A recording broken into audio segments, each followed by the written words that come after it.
Hello and welcome to Moviefone.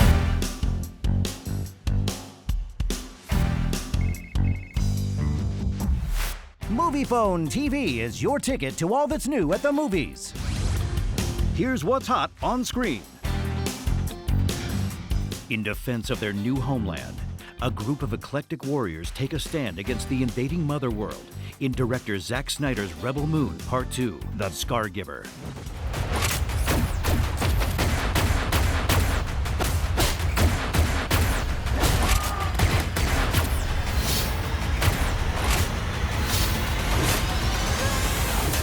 We knew pretty much when I was talking about the story, even as I was pitching it with Netflix, we were over like 220 pages for the script, and we were like, oh my God. And we cut it down to the version that you see. And the truth is, once you see movie 2, you really understand that it's like one thing, like one story. Their nightmare is you and I fighting together. You must know you cannot win. She has changed. I think her heart opened up. You know, that's something that happened when your heart breaks and breaks and breaks and breaks, is that it opens up. With the help of Gunnar, who leads us to do so. You're all here because there is nothing to return to. This story resonates loudly and mimics so much our reality in a way. I feel like I've lived this story for a long time and continue to live this story. Through the leadership of Titus and bringing us all together and forcing us to bond against all odds. Lie ahead of us all. We will teach you how to fight. First, I will just say Sofia's an incredible partner and an incredible actress, and I trust her incredibly with the work. I thought, wow, I'd get the chance to work with a director that is so innovative, that has, true original ideas, that pushes the boundaries and take risks. I have no choice but to fight.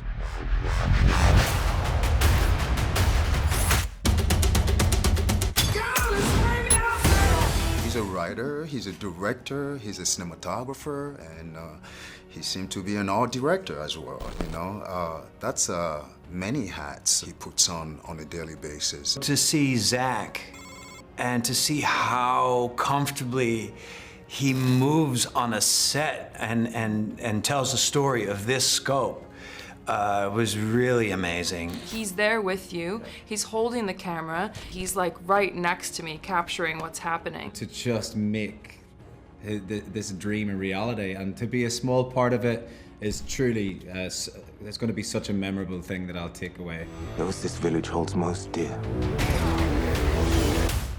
I shall destroy them. He knows he's the villain. He has embraced horror as his lifestyle. He's embraced horror over morality for its efficiency. Purely this. The Scargiver herself. In the end, I think the Rebel Moon universe has some stories left in it. You know, obviously based on the end of this movie.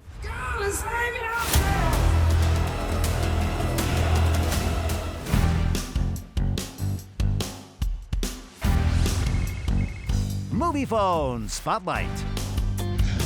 Based on a true story, 2 war veterans empower a group of teenage Latinos to start their own golf team in the inspirational drama The Long Game, featuring Dennis Quaid. Frank mentioned that you served together with Marines? Infantry, 141st Regiment. I know you hear this all the time, but thank you for your service. Well, I don't hear that all the time, but I was proud to serve my country. Frank was a captain in the Army in World War II, and JB was under him. You know, he was one of his soldiers. And JB had a dream of belonging to this country club, and Frank tries to help him get in, but, you know, because of the color of his skin, it's like we were equal over there. When you come back, it's not so equal. Fetch, ball boy. It's not even a tough shot, Felipe. Oh, yeah? Carter says you can't do better. How about that? Joe. Where'd you learn to hit like that?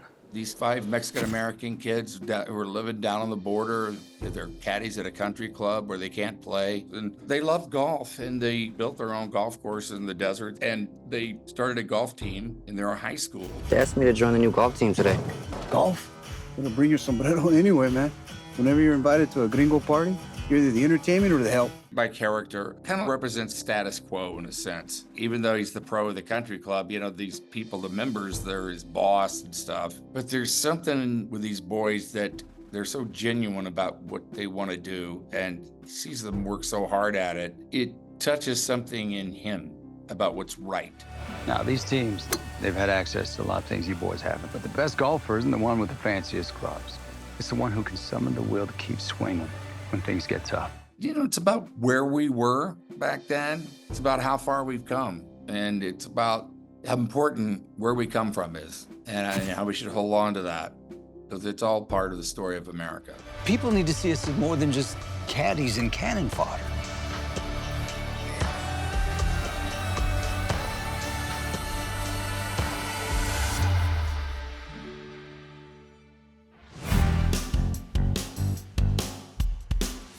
Up next on Moviefone TV, the sci-fi series 3 Body Problem and the romantic comedy Música. To find out where to watch any movie, check out Moviefone.com. Find it, watch it.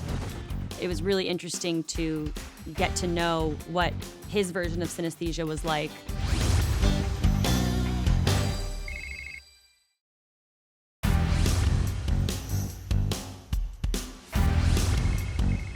Find it, watch it.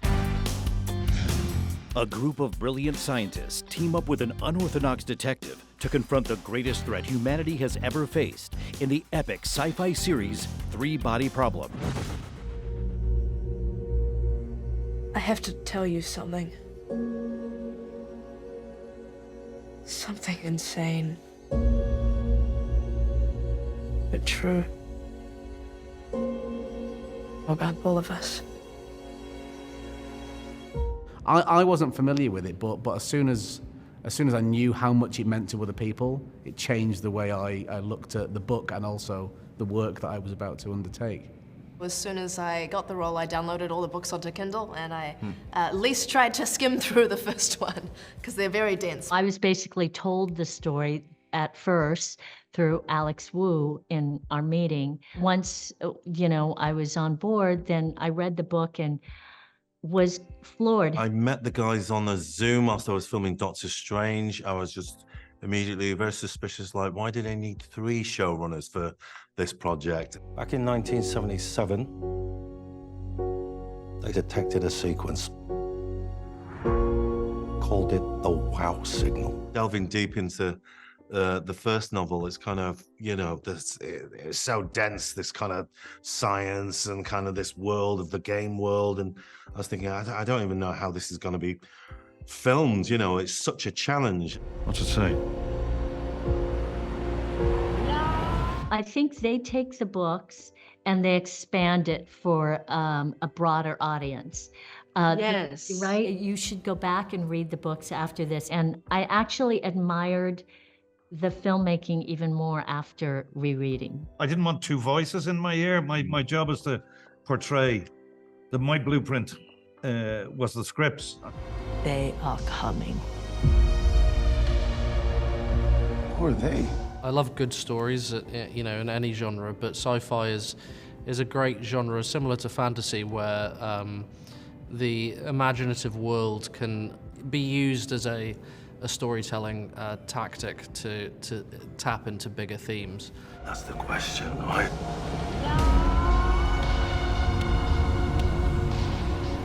The room we were in was very high-tech. It wasn't that volume that I used like the Mandalorian, that sort of semicircular LCD wall. It was a very particular lighting kind of setup on an enormous level. There was minimal kind of sets.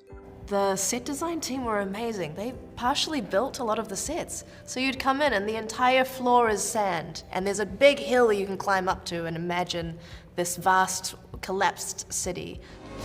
When your consciousness ends in one world, it could continue to exist in many other worlds. if we were to ever experience something like this in real life, which is a terrifying idea, I think that it would take the entire human race to come together to be able to try to defend ourselves. We did get the blessing of Sershin, the author, that he knew that this was going to be and inspired from the books because they were telling a global story. It's slightly mad, but at the same time, beautiful. Yeah, fascinating to watch. How will you be remembered?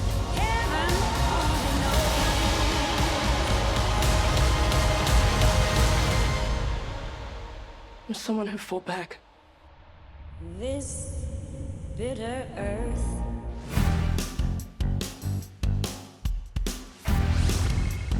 Moviefone recommends. A directionless street performer struggles to balance the competing rhythms in his life as Rudy Mancuso and Camila Mendes star in the romantic comedy Música. Rudy, are you even listening to me? Hello?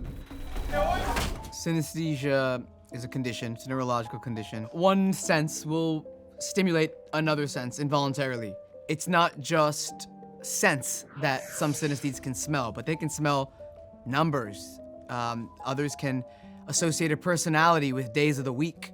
The ones I associate my symptoms with are rhythmic association, misophonia, linguistic personification, which is normal with a lot of bi and trilingual individuals. For as long as I can remember, everyday regular sounds, I turn into rhythm. My character and I have had a really unique relationship with sound. I'm Rudy. Isabella. For a while, I didn't know that it had a name. And when I did, I started diving deeper and deeper and developing what became this story, Música. She's different, she's beautiful, she's smart, she's funny. Oh, tell me more. But now Haley, I think, wants to get back together. Tell me less. I definitely was familiar with it. I had heard about it through musicians that I know, because quite a few have it, but I hadn't heard of his kind of synesthesia, or the one that he deals with the most, which is rhythmic association. That one was very new to me. I knew about the one that had to do with colors, but it was really interesting to get to know what his version of synesthesia was like through Isabella and through the process of developing the movie. Sorry, what? Sometimes it is very distracting and it's a bit torturous and hindering, gets in the way of life and conversations and relationships. I definitely see moments where I can feel his attention drifting because there's like a noise in the background that's kind of pulling him away. But honestly, I don't think you actually know what you want. I'm figuring it out. Well, I know what I want. Tell me what it is. I started with the music, so I had choreographed in my head and pre-written a lot of what became the set pieces in the film, so that everyone involved in making it had a point of reference, a musical point of reference. And I had that music pre-written. We had demos for everything before the script was even finished. So it's exploring a multi-sensory perspective. And the best way to bring that to screen is by doing exactly that, is by multi-sensorifying everything. Oh, just give me a second. What? I'm sorry, let me just talk. Rudy, I have to go. Come on.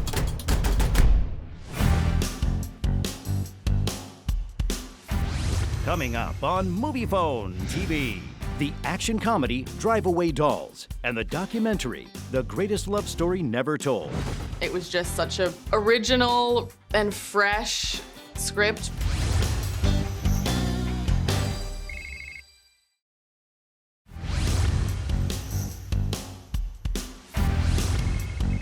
In case you missed it, during a spontaneous road trip to Florida, two friends seeking a fresh start collide with a band of bumbling criminals in the caper comedy Drive Away Dolls, co-written and directed by Ethan Coen. I'm leaving town. I am too. That was my plan. Where are you going?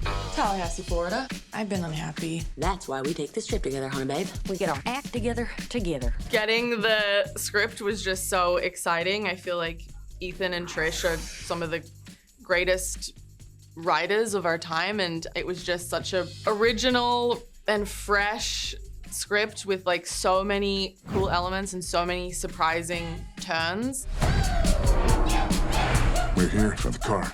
Wait a minute.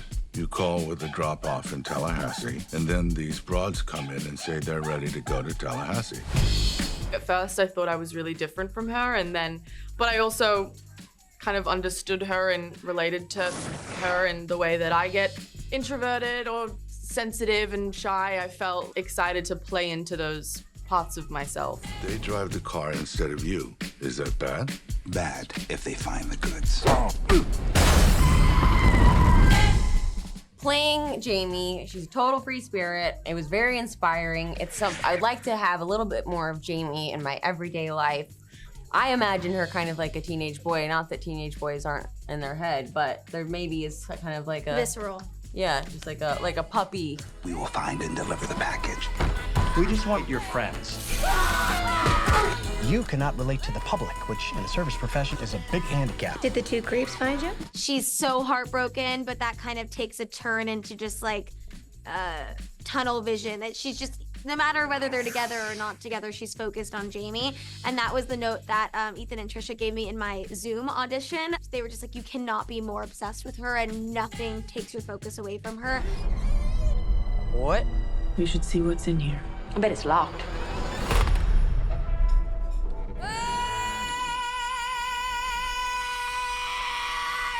He's one of the best filmmakers of our time and really is a wonderful person. He's just a genius. I really just relished being around him, and anytime he spoke, I was like, yes, like I just wanted to learn from him as much as I could. Wow, you've had a full day.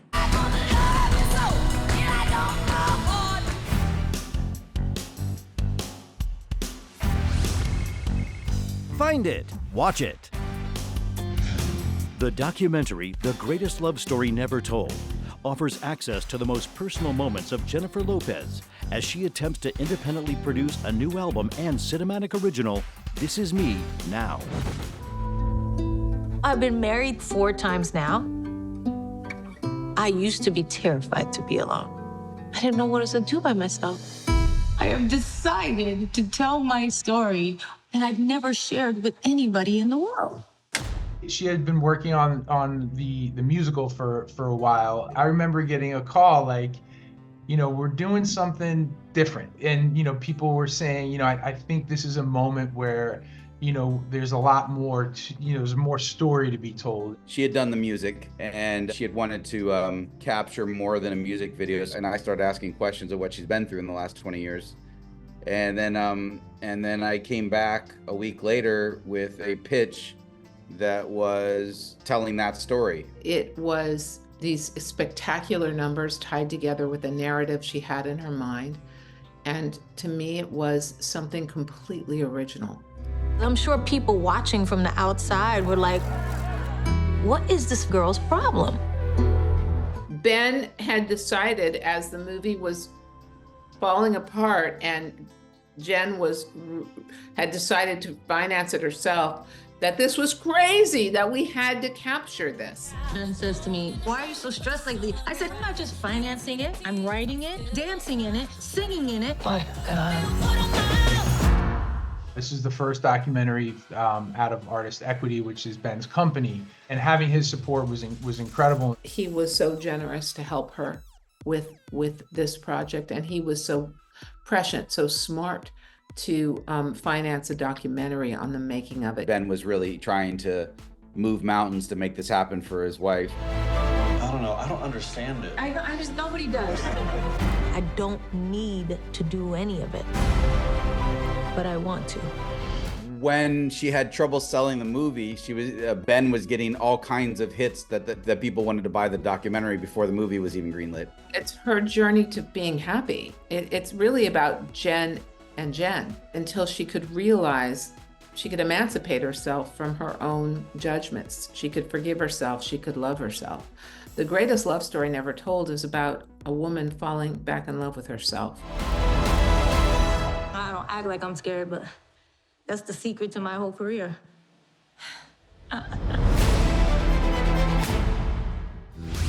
Stay tuned. There's more coming up on Moviefone TV.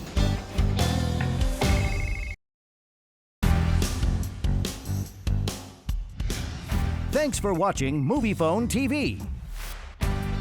To find out where to watch any movie, check out Moviefone.com. Find it, watch it.